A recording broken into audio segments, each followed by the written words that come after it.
Like Charlie Sheen's neg hole after a coke-fueled night in a San Francisco bathhouse, modern Western society has been paused.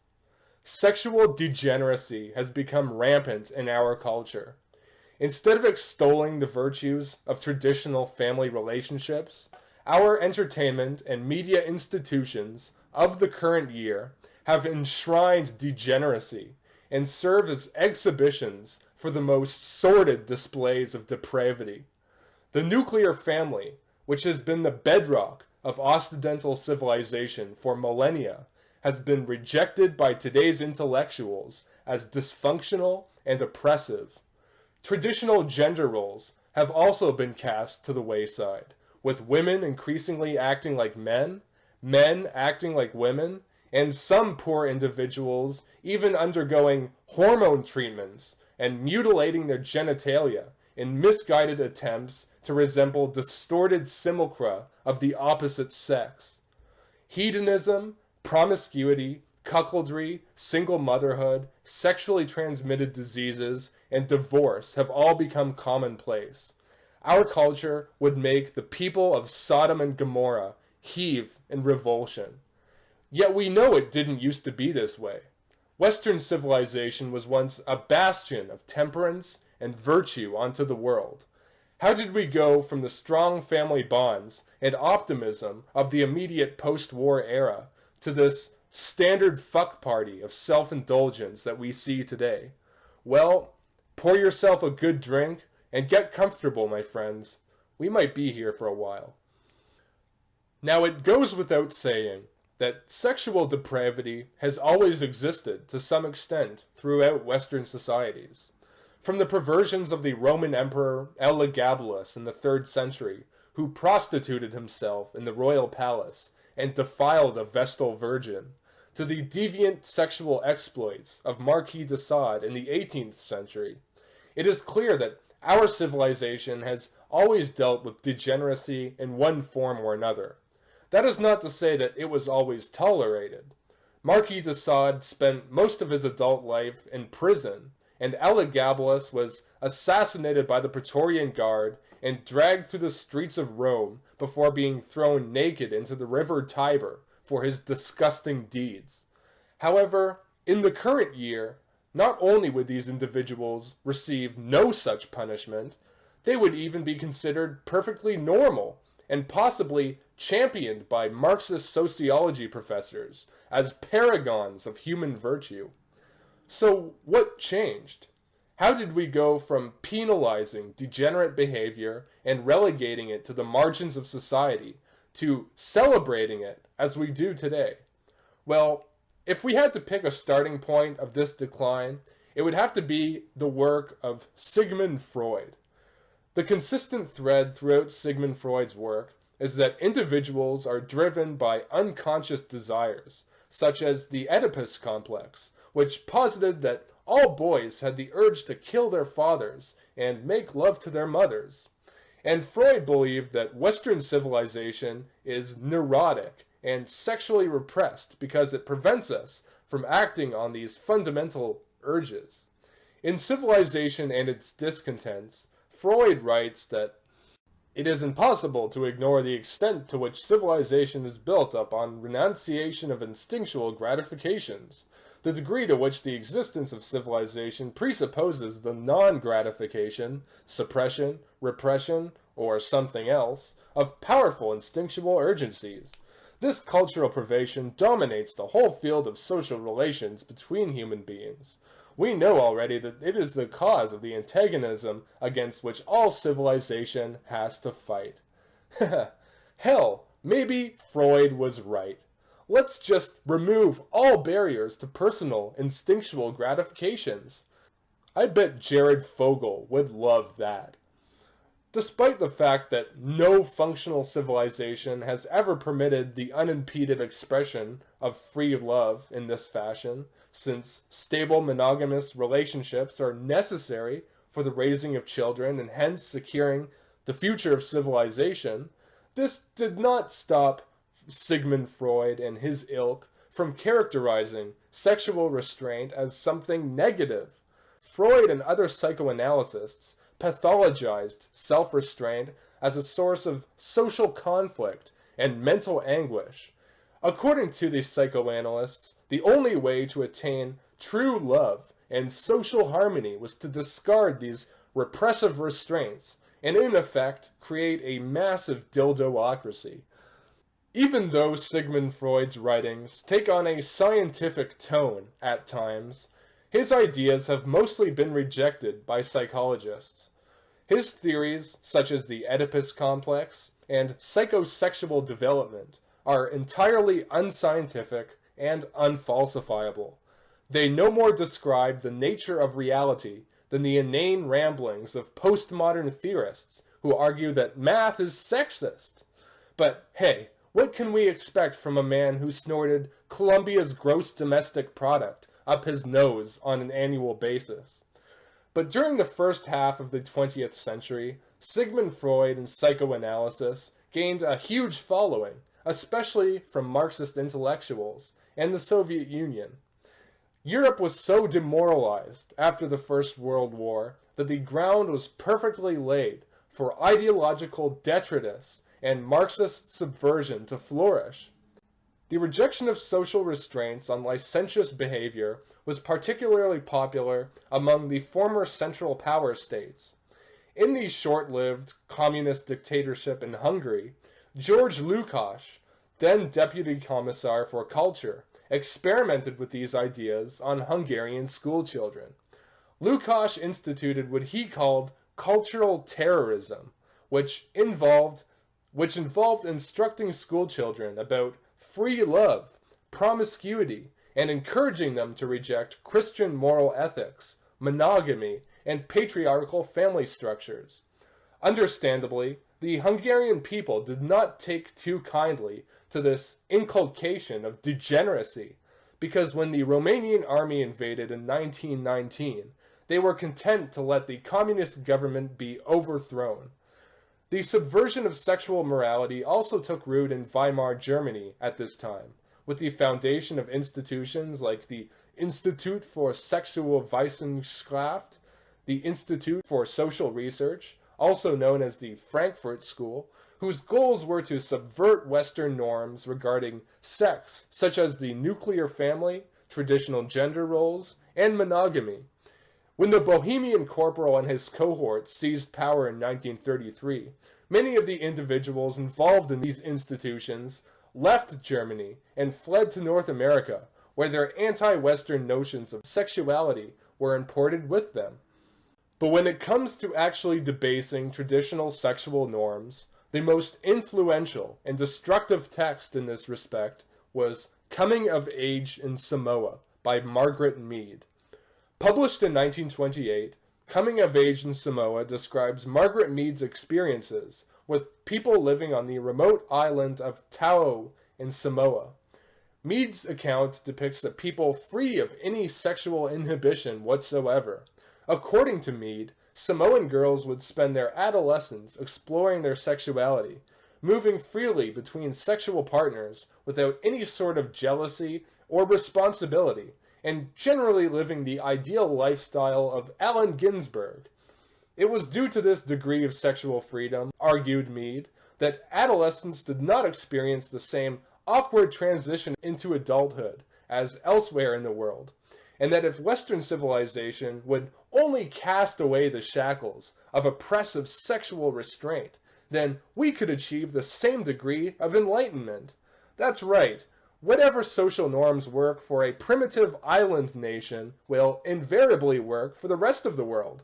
Maybe when we're not engaging in indiscriminate fornication with everything in sight, we could start thrusting quills into our lips and eating beetle larvae for breakfast. Pass the butter, please. As soon as Coming of Age in Samoa was published, it became an instant hit with the anthropological community and the American public, and it made Mead a lifetime celebrity, and by the time of her death, the book was still selling hundreds of thousands of copies a year. Now, this should be very concerning, not just because this book encouraged such loose sexual conduct and the decay of traditional morals, but mostly because Mead's research for coming of age in Samoa was entirely fabricated. That's right, when the esteemed New Zealand researcher Derek Freeman traveled to Samoa and lived there for many years, he developed trusting relationships with the Samoan people, and he came to the conclusion that Samoan culture was nothing like what Mead depicted in her book at all.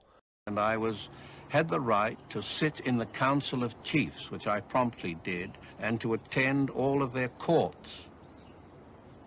And it was then that the information that was being brought unmistakably before me that I began to realize that many of the things that Margaret Mead had reported in coming of age in Samoa certainly did not accord with what I was witnessing in Sa'anapu. So if coming of age in Samoa was such a shoddy piece of scholarship, how did it become so influential among anthropologists? It must be noted that Margaret Mead was the pupil of Franz Boas, arguably the most renowned American anthropologist of the 20th century. Boas was a major proponent of environmental determinism, which posited that human behavioral patterns were largely determined by the circumstances of their surrounding and upbringing. Essentially, Boas took the nurture side of the nature versus nurture debate. Boas obviously influenced Mead's book, to say the least, because her findings completely validated his environmentalist position. The popularity of coming of age in Samoa was in large part due to Franz Boas's efforts to promote the book among his students, colleagues, and the public. Despite Mead's flawed research methods, her book is still cited in academic papers to advance the Boasian notion that human behavior is a function of social norms and traditions, as opposed to intrinsic biological imperatives. The reason I'm shamed for being a slut, not because being a slut is detrimental to the continuation of civilization, but because of misogynistic institutions of oppression. Hashtag resist capitalism. Hashtag kill all men. Even after Mead's death, coming of age in Samoa has continued to support this disgusting idea that restraints on sexual behavior are a source of mental anguish and ought to be dismantled to liberate women from the torment of social expectations. Needless to say, Sigmund Freud, Margaret Mead, and Franz Boas were not the only intellectuals whose influence has led to the breakdown of morality that we see today. The so-called sexual revolution, which was the catalyst of change in sexual attitudes in the West, claims several intellectual forefathers. Among them are the Frankfurt School theorists, like Herbert Marcuse, in addition to the progenitors of second-wave feminism, like Betty Friedan and Germaine Greer, but arguably the most noteworthy figure to be responsible for the sexual revolution was one very twisted individual named Alfred Kinsey. Alfred Kinsey was the author of the highly influential Sexual Behavior in the Human Male, published in 1948, as well as Sexual Behavior in the Human Female in 1953, both of which are referred to simply as the Kinsey Reports. The Kinsey Reports chronicle Alfred Kinsey's interviews with over 20,000 different people, wherein he asks them about different aspects of their sex lives, including sexual orientation, their turn-ons, their sexual experiences, and number of partners. The results of these interviews astonished and horrified the American public. According to the Kinsey Reports, approximately 40% of men and women had engaged in extramarital affairs. Approximately 40% had had a homosexual experience sometime in their lives, and about 12% of females and 22% of males had an erotic response to sadomasochistic imagery, and roughly 17% of farmhands admitted to having a sexual experience with their livestock. I didn't realize that there were so many Muslim farmhands in 1940s America. The Kinsey Reports suggested that American society during the 1940s and 50s was not as pure and as wholesome as many previously thought, and Kinsey's text was highly influential in breaking down many of these sexual taboos, which would culminate in the sexual revolution of the 1960s. More than any other person, Alfred Kinsey was responsible for this shift in sexual attitudes during the mid-20th century. The Kinsey scale, which is widely used today as a measure of sexual orientation, also bears his name. But the glaring problem with the Kinsey reports was that, like the works of Sigmund Freud, Kinsey's methodology and his conclusions were entirely unscientific. Many scholars have criticized the Kinsey reports as suffering from self-selection bias. The interviewees were not randomly selected, and hence were not representative of the American public. In fact, the interviewees contained a disproportionate number of male prostitutes, convicted convicts, and self-admitted child molesters, which really makes a lot of sense. I mean, not too many monogamous, God-fearing Americans are willing to discuss sadomasochism and sodomy with this guy. And there are also accusations that Kinsey deliberately fudged the results of his interviews by discarding evidence that did not validate his bias. One of his key researchers described the fact that Kinsey actually threw out 75% of the people he interviewed. It's as though you had an election, throw out 75% of your votes, and then the 25% win. In fact, Kinsey's distorted data, collected mostly in the 1940s, alleged that 95% of the male population had committed sexual offenses serious enough to go to jail, and that 40% of married women were having affairs. But why did he garner such credibility then? We trusted our doctors and we trusted our scientists, and that trust was severely misplaced. And then there's the matter of Alfred Kinsey himself, a man of such deviant appetites that he would make people who browse D look like the epitome of temperance in comparison.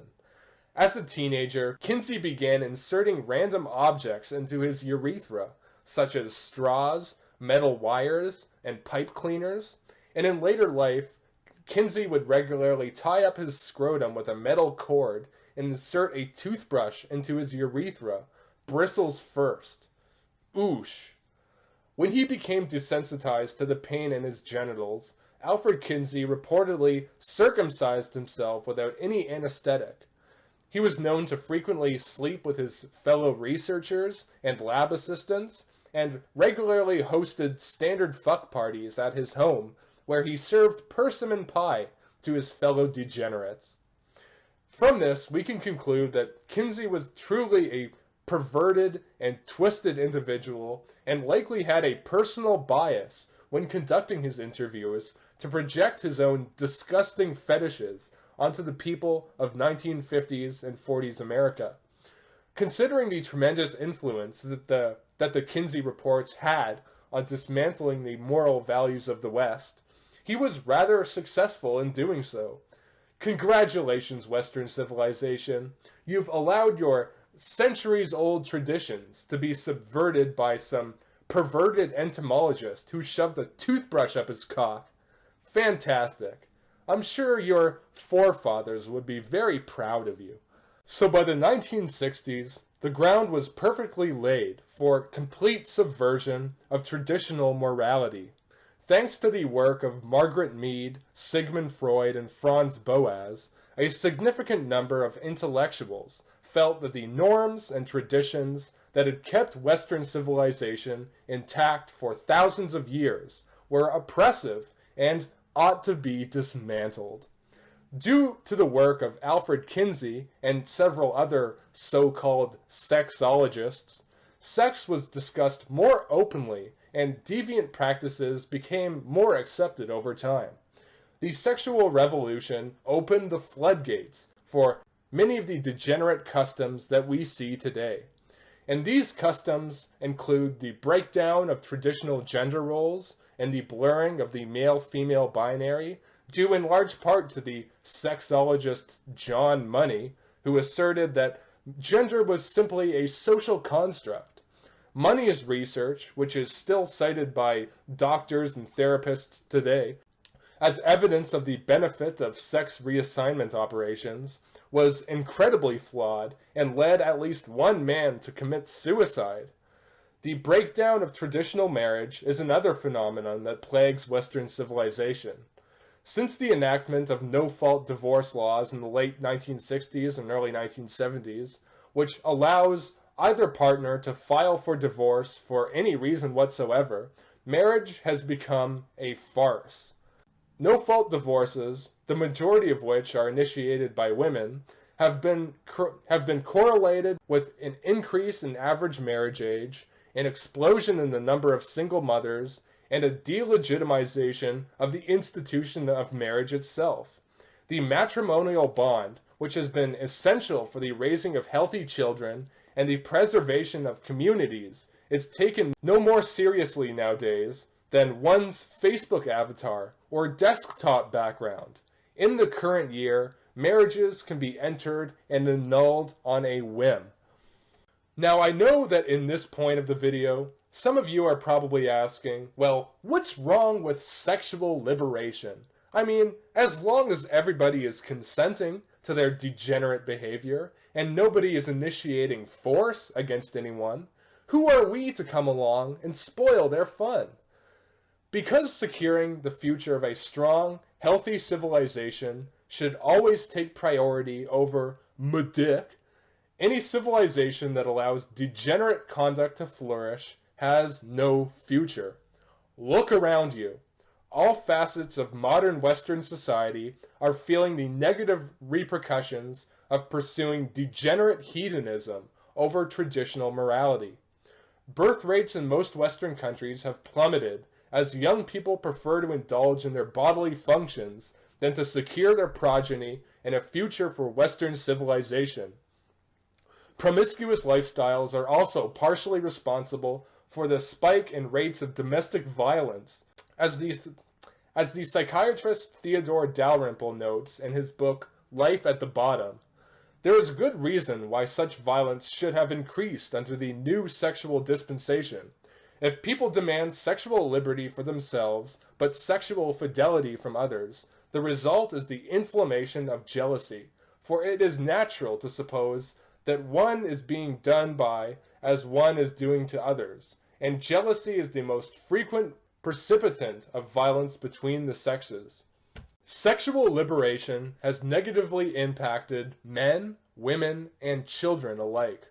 Despite being liberated from the oppressive institutions of marriage and motherhood, women of the current year are much less happy today than they were before the mental illness known as feminism became prevalent. Increasing rates of single motherhood have mentally stunted an entire generation of children, since it is shown that children who grow up without fathers are more likely to become delinquents and suffer developmental disorders. The sexual revolution has also led many disgusting individuals, such as Alfred Kinsey himself, to normalize and even praise pedophilia. And since marriage is inherently riskier in today's society due to no-fault divorce, many men choose not to get married or to forego relationships with women altogether and instead choose to indulge in escapist fantasies such as fapping to degenerate horse cartoons. While it may have helped a few twisted psychopaths to accomplish their goals, the sexual revolution has largely been detrimental to the majority of individuals.